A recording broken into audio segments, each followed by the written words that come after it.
Nesse período do ano, algumas doenças oculares costumam aparecer e algumas aparecem aí num volume bem grande. Vou conversar agora com o oftalmologista Samuel Duarte. Muito bom dia, muito obrigado pela presença aqui com a gente. Tem maior incidência de algumas doenças específicas, são as que estão ligadas a vírus, é isso? Sim. Bom dia, Porta Nova, bom dia a todos que nos assistem. Nessa época do ano, pela própria questão realmente da sazonalidade, as doenças virais elas acontecem com maior frequência. E além disso também, pela própria mudança do tempo, esse ambiente mais seco, né, os pacientes acabam sofrendo mais, e sofrem mais com o olho seco também, com irritação ocular, que é muito frequente nessa época do ano. Bom, e acontece aquele problema também, está mais seco, o olho está mais seco, a pessoa não está acostumada a hidratar, vai lá e coça com a mão suja. Bom, acabou. Exato, né? daí uma coisa leva a outra. É mais, assim, e a gente fala que a conjuntivite é uma doença muito familiar e une muito, principalmente com uma família muito unida, todo mundo pega em casa, por conta dessa questão de manipulação excessiva dos olhos nessa época do ano, que coça, faz mais secreção, o paciente acaba que leva a soma contaminada e tem uma incidência bem maior de pegar sim, conjuntivite. E tem gente mais resistente que às vezes vai levar 2, 3 dias para apresentar o quadro e quando apresentou já contaminou todo mundo. Isso, sem falar que o vírus no ambiente, em casa, ele pode ficar por até 30 dias viável, né? Então, um paciente que teve uma conjuntivite, por exemplo, mesmo depois do quadro ter se resolvido no indivíduo, no ambiente em casa ainda está contaminado. Então, maçaneta de porta, né, o encosto de cadeira, locais que você pega e não se lembra de limpar depois. Sim, ônibus com esse frio todo fechado, que é loucura. Corrimão de escada, ônibus, é um lugar que pega muitos indivíduos que acabam que se contaminam ali. Tem muita gente mandando pergunta para a gente. Vou começar a fazer a pergunta do pessoal aqui. Ricardo Carvalho, do Itapuã. Quais problemas a conjuntivite pode causar na córnea? Sim, a conjuntivite ela tem algumas frequências que pode causar. Normalmente elas causam ceratites, que a gente fala que são pequenas lesões da camada superficial da córnea, que causam embaçamento visual, pode causar infiltrado subepitelial, que é um outro desconforto grande, às vezes 2, 3 meses depois que se resolveu a conjuntivite, o indivíduo pode ter esse problema tardio e leva a um embaçamento visual importante e a longo prazo também, pós-conjuntivite, o paciente tem sintomas de olho seco. Então é bom ficar atento aí. Sim, tem que ser tratado. Tem que tratar, não tem jeito. Tem. Robson Oliveira, de Águas Lindas, de Goiás. Meus olhos estão lacrimejando há mais de uma semana. Pode ser conjuntivite? E ele disse que não torce para o São Paulo. Tá bom. Olha, Robson, pode ser conjuntivite sim, mas não é só o lacrimejamento. Tem que ver se os olhos estão vermelhos, se estão secretivos. E isso demanda uma avaliação oftalmológica também para ter certeza. Porque nessa época do ano, o olho seco, a gente fala que o olho seco é aquele indivíduo que nada em lágrimas. Então, o cérebro, como uma resposta à sequidão dos olhos, faz o olho lacrimejar. Sim, fica mandando... Isso, ele faz a glândula de choro, né? A glândula lacrimal, molhar. Se aqui essa lágrima ela não se fixa, ela não lubrifica bem os olhos, acaba escorrendo, vazando e o paciente fica lacrimejante. E às vezes não é conjuntivite, mas ele tem que ser avaliado direitinho. Tem que dar uma olhada no caso específico dele. Lucélia Leal, do Paranoá. Estou com conjuntivite usando um colírio que um farmacêutico indicou, mas não melhorou. O que deve fazer? Certo, olha, conjuntivites a gente sabe que também tem a questão do período, né?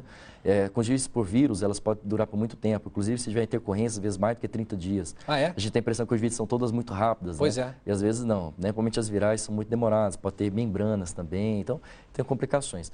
Com relação ao colírio, a gente nunca recomenda que seja um colírio não prescrito pelo oftalmologista, assim, que não, né? A não ser que seja no local que não tenha o serviço, não tenha oftalmologista à disposição, mas para fazer a avaliação. Porque...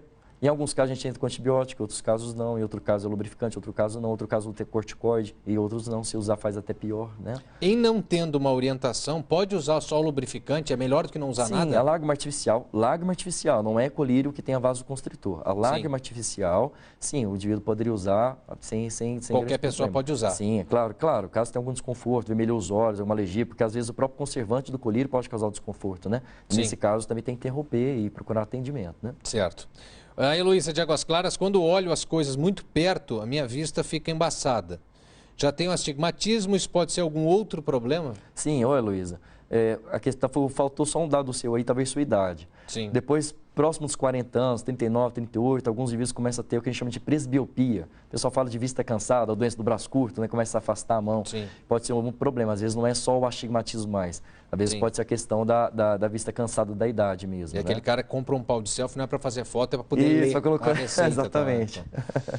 Tatiane da Colônia Agrícola Samambaia, tem o síndrome do olho seco e agora o filho de 14 anos também está com o mesmo sintoma. É genético, tem cura? Olha, normalmente não é nem questão de ser genético. Normalmente é questão do ambiente. Mora no mesmo local, Brasília, nós moramos numa região muito seca, nessa época do ano é muito seco, tem muito vento. Outros fatores também que levam muito olho seco, que a gente é importante frisar, e hoje todo mundo faz muito, é o excesso de uso da visão de perto. A adolescência hoje é muito celular, tem a questão dos estudos também, porque é vestibular, e depois para fazer alguma profissão. Mas, de todo modo, o excesso da visão de perto, falta do piscado, leva a um processo inflamatório crônico dos olhos e, com isso, olho seco crônico. Então, às vezes, ela está com olho seco, ele também está, mas o problema dele talvez não seja só questão de hormonal, de idade, mas sim questão maior de uso incorreto da visão. Hábito mesmo. Erro de hábito que a gente fala.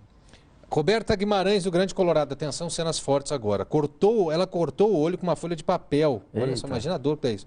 Agora ela sente como se tivesse um cisco ou uma conjuntivite. O que deve fazer? Sim, olha, nesse caso, o ideal é que se procure um atendimento, porque tem que ver o tamanho dessa lesão, a profundidade dessa lesão. Em alguns casos, a gente tem que fazer sutura, depende disso, se tiver alguma perfuração, tem que fazer. Em outros casos, basicamente, lubrificação, uma pomadinha, mas isso tudo é o médico que vai avaliar. É importante depois também ver a questão até mesmo do grau. Essas lesões, principalmente os cortes na córnea, pode gerar depois um grauzinho, o astigmatismo pode se modificar, tem que avaliar isso muito bem. Só para a gente terminar, rapidinho, já que a gente falou de colírio, a Eliane Daza, a sua pergunta, existe colírio natural?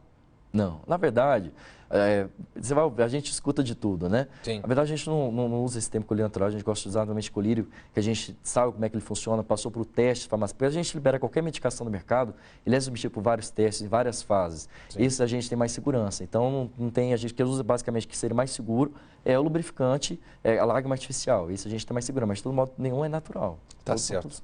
Agradeço muito a sua presença aqui, a quantidade de perguntas que chegaram aqui, a gente não consegue fazer todas, mas a gente faz tudo que pode aqui para responder a maior parte de perguntas e como sempre, saúde sempre desperta bastante atenção. Sim. Agradeço a sua atenção e até a próxima. Obrigado. Bom dia. Bom dia.